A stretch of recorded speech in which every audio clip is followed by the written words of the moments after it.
Hey gang, Captain Jake Davis here with Mid-South Bass Guide Service. We're up on Lake Guntersville, and I know as you've watched some of these films and stuff, you've seen us make a comment about there's no water intake on the frogs or very little water in the frogs that we're fishing.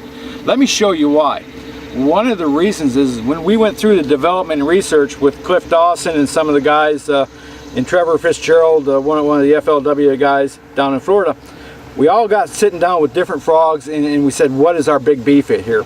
And part of the biggest problem with frogs is they gain a lot of water, and you always have to drain it out of them by squeezing them here and having it come out where the hooks go in.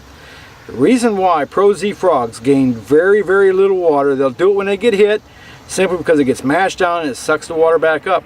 But as you're fishing it, you don't have to mess with it very much. The reason is if you look real close to the tips here where the eye goes through into the body, that is 100% sealed around that hook, around that eyelet going through there on the shaft to the hook.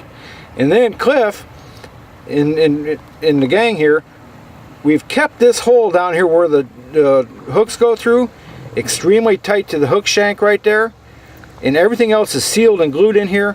And then when you look back here at the legs, there's no real wiggle room. And we just got done going through about how to put this back in here.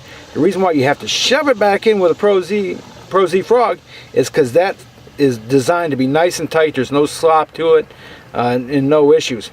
And that's part of the biggest reason. But right there is the absolute #1 reason why these frogs don't gain a lot of water. And that's this one here has been, I've abused it big time, as you can tell.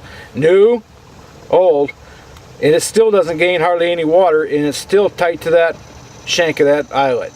So there's your difference in why these frogs are so good, and we don't have to waste a lot of time draining water out of them. It's how they're made. We've taken the time to go in and research and develop a great product for the angler on the water in today's world.